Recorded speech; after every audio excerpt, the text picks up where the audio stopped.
Welcome to another video, Purple Political Talk here, and today we're going to be talking about the differences between the 2016 presidential election at this time in 2016 and the 2020 election at this time, and comparing the data we do have when it comes to polling data, forecasts, and all those different things at a nationwide level and state by state to look at what are the similarities and what are the differences from these two elections. So before we get started, please remember to like, subscribe, and turn on post notifications to be up to date with our latest content. So let's get started. For this video, to be constant, we're going to use both versions of the 538 forecast.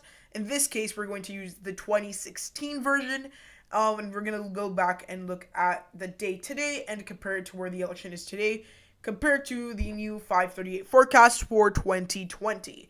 So let's start by looking at a nationwide perspective. In 2016, a day like today, which was, I guess, October 22nd, we saw Hillary Clinton leading over Donald Trump by 60 to 40%. This election in general is very different to the map we're seeing right now. We're seeing right now a very consistent lead for Biden. And again, we could say that it's around, we saw a big consistent lead for Biden right before the conventions. Everything started to narrow down again. And again, we saw Biden lead very well into that area of time. And we saw Donald Trump get very close during this first debate. But as of today, we're seeing a race, or if you look at back then, Hillary Clinton led over Donald Trump by nearing about 10 points, 20% chances of victory. Comparing that to today, where the chances of victory are a lot less for Donald Trump, are actually 50 points less, or 55 points less. So that's a 30-point difference that Joe Biden is overperforming Hillary Clinton when it came to those numbers, when it came to September 22nd, 2020, which again, very promising numbers for the Biden campaign at a nationwide level. However, state by state, situations have definitely changed, and there's states that are now swing states that were not in 2016, and that's, I think, what's going to be crucial to see. I want to talk about some of the swing states that have been consistent. They've stayed consistent swing states, and then we're gonna also look at some of the swing states that were not swing states in 2016, and look at them and how they are now. So in 2016, a state that is still a swing state right now, but it ends up being a swing state right now, is the state of Florida. In the state of Florida, currently, Joe Biden is expected to win 60 to 40%, which this forecast was updated just this morning, and 60 to 40%. Compare that to Hillary Clinton, which at this point in time, her chances of victory were around. Donald Trump was winning actually in Florida this time in 2016. Very strong numbers for Joe Biden we're seeing. He's overperforming Hillary Clinton by a margin of about 10%. 10% margin of overperforming, which is very strong numbers for the Biden campaign. Hillary Clinton got close in 2016. Now, Biden leading right now in the polls or leading in the forecast, really not worth anything, because we saw in 2016, Hillary Clinton led early days of September by 15% margins. I may be exaggerating, but more like a 10% margin. And within a couple of days, right close to the election, when the emo scandal started to pop up again, we saw those numbers for Hillary Clinton narrow down a lot. So that's something very interesting we must analyze when it comes to this election. And I think we're seeing a lot of good trends for the Democrats. Let's take a look at Michigan. This state was a state that no one ever projected Trump to win. I guess, and even looking at September, he only had a 28% chance of victory, which, if you look at the map as it is now, let's take a look at the state of Michigan. It's very similar. It's a lot worse for Trump, which is, again, very interesting, because that victory against Hillary Clinton in Michigan was a big surprise, not only to the Republicans, but to the Democratic Party as well. So, if Biden is overperforming Hillary Clinton in most states in general, this tells us that he is definitely going to be in the path, or he's a negative path.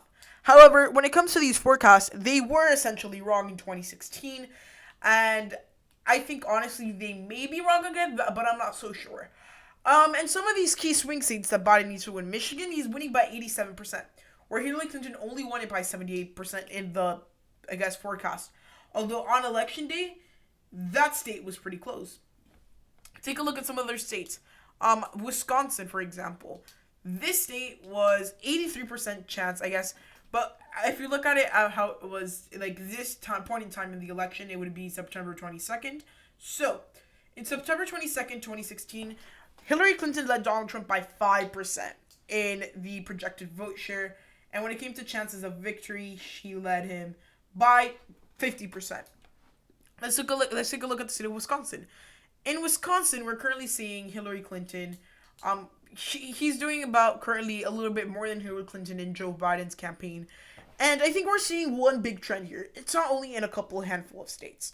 It's in a lot of places. Biden is overperforming Clinton. That is something big that we must analyze. This transferring on to the electoral map would be a nightmare for Donald Trump. His chances at the election definitely go down. Now, I think, honestly, these 2016 numbers compared to what we're seeing now should be worrying for the Trump campaign. He was given a little bit more of possibility maybe in 2016.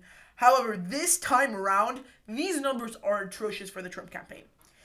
Keep in mind, we still haven't had the debates, which a lot of people say are definitely going to be a big changer and a game changer when it comes to this election.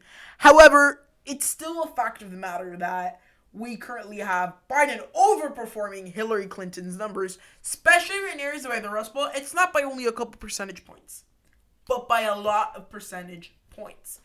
And did you look at the election at exact points in time? During this time, we saw Donald Trump hike up a lot and go up from his times that he was very low in the election. The race was close. But in most places, Biden is overperforming Clinton. Now, this is as of today. Tomorrow, the whole election and the whole map could essentially be flipped over, and we don't know when that's going to happen. And we saw this in 2016. A big dip for Trump towards like the end when he had the Trump tapes and all of that. And then the election ended up being a little closer because of Hillary Clinton's emails. However, this election can really change that fast. Debates next week. If I'm correct, the debates are next week. That's going to be interesting, the 29th. So that would be essentially next Tuesday. We're going to see the first presidential debate. Very big game changer when it comes to the 2020 presidential election. And at this point in time, the numbers are just very resemblant of something similar we saw in 2016, if not worse, for the Republicans. We're seeing those Democrats go out in the masses, I guess, when it comes to polling data, at least. That doesn't necessarily mean anything. However, those numbers, the way that they are now, look very convincing for Biden.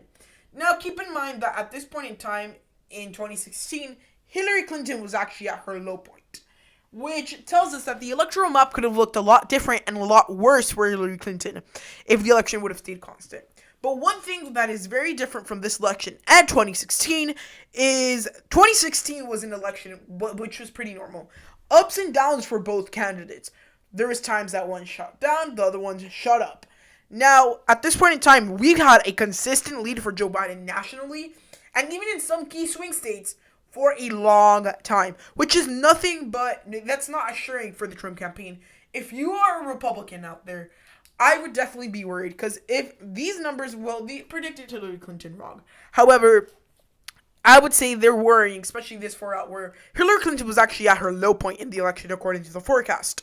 So these forecasts truly show us not only the importance of maybe waiting until the end, because these forecast results change a lot. But looking at the trends historically, this shows us, again, another indicator. Joe Biden is the favorite to win the election, and these 2020 forecasts clearly show it. There's a ton more states we could look at, but that's it for this video. Hope you guys enjoyed the video. If so, please give it a huge thumbs up, like, subscribe, and turn on post notifications to be up to date with our latest content. Hope you enjoyed the video, and goodbye.